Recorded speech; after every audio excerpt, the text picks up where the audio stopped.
क्यों नहीं बतायो? क्यों के मन डर लग आयो कि कल ते फिर को नहीं आवे वो सुनवे। सगंजो हल्ला मचा देंगे गांव में कि एक ही तो चौपाई है रामायण में वो सुनाई दी पंडित जी ने। एक हुई श्लोक है कल्याण करे हुआ है वो सुनाए दो अवका धरे हो भागवत में अवका करेंगे जाय की। तो जो पांडाल खाली हो जाता और नेवन जी बताई कि कौन से दिन आवे नहीं 22 दिन सब इकट्ठे है जाते। पर एक गारंटी हमने दी थी कि भंडारे थे पहले ही पहले आ जाए वो जो गारंटी है। तो भंडारे के तो भी दिना है वो श्लोक अब आ गया। यदि आप नोट करना चाहते हैं तो श्रीमद् भागवत के 10वें स्कंद के 14वें अध्याय का 8वां श्लोक है। जा श्लोक सुन के भगवान कन्हैया जी प्रसन्न हो गए। तो जा श्लोक में क्या खासियत है अब सुनते हैं। पहले श्लोक के लिए मन लगा करके। अरे तत्तेनुकंपां सुसमीक्षमाणं तत्तेनुकंपां सुसमीक्षमाणं भुञ्जानमेवात्मकृतं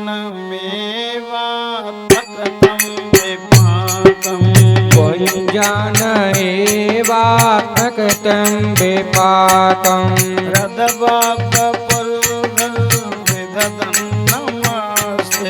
हृद्वाग्वपुर्विदधन् नमस्ते जीवेतया मोक्तिपदे सदाय जीवेतयो मोक्तिपदे सदाय वा। सज्जनों माता बहनों तिन तिन के मनीराम डोल रहे हो गांव में नद पार तो भी अपने मने मनीरा में बुलाए लियो जही जैसे समझ ले अच्छी तरह। इस श्लोक की व्याख्या को आप समझ लोगे और जीवन में धारण कर लोगे तो जिंदे पे ही मुक्ति मिल जाएगी। मरे पे कौन है देखी कि मुक्ति मिली कि नहीं मिली। हाँ मरवे की आस को करे भैया कि मरवे के बाद मुक्ति मिलेगी ऐसा नहीं है। मुक्ति तो जिंदे पे ही मिल जाती है। और कैसे मिल जाती है ब्रह्मा जी कह रहे हैं जीवित या मुक्ति सदाय भाग। जैसे पिता की संपत्ति अपने बेटा को जिंदे पे ही मिल जाती है बिना मुकदमा लड़े मिल जाती है। तो परमात्मा की जो संपत्ति है मुक्ति वो परमात्मा के परम पिता के बेटा को जिंदे पे ही प्राप्त हो जाती है। पन्ने के यूं सोच लो संसार में पिता की संपत्ति कौन से बेटा मिलती है सपूत को जो कभी शराब नहीं पीता जुआ नहीं खेलता किसी से लड़ता भिड़ता नहीं है। ऐसे सपूत बेटा पे पिता की संपत्ति अपने आप जिंदे पे ही आ जाती है। ऐसे ही परम पिता की संपत्ति कौन सी है मुक्ति। तो परमात्मा का जो सपूत बेटा है उसे मुक्ति रूपी संपत्ति जिंदे पे ही प्राप्त हो जाती है। अब और समझो संसार में पिता की संपत्ति क्या है। संसार के पिता की संपत्ति है जमीन जायदाद मकान सोनो चांदी और रुपया यही तो है। ये चीज मिल जाएंगी सपूत बेटा को जो जुआ नहीं खेलता शराब नहीं पीता बाप की सेवा करता है तो ये चीज मिल जाती है। अब जो सुनो अब परम पिता का सपूत बेटा कौन है भाई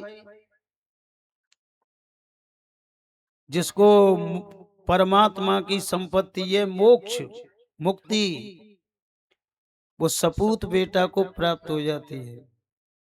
इसलिए ब्रह्मा जी कह रहे हैं महाराज तीन काम जिसके अंदर हैं वो परमात्मा का सपूत बेटा है।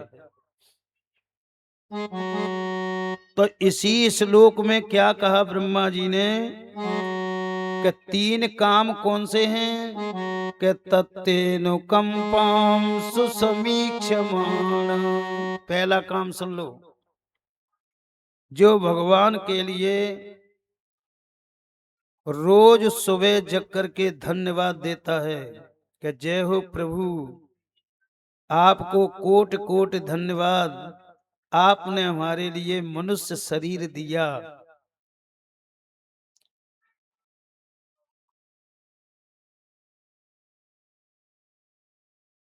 आपने हमारे ऊपर बड़ी कृपा की है। फिर कह रहे हैं चलो सवेरे ही जग के नहीं दे पावे, क्योंकि जगत खेम जो है कईयों काम होते हैं आदमी पे, तो नहीं दे पावे। तो भैया अगर तुम्हारे घर में कोई बढ़िया काम है जाए अच्छो, तो वादना तो धन्यवाद दे दो भगवान को कि प्रभु आपने बड़ी कृपा करी है। पर कोई देता नहीं है। एक आदमी का बेटा एसडीएम बन गया। हम बा के पिता को बधाई देने गए घर, तो हमने कहा था उसके एसडीएम के पिताजी से कि भाई साहब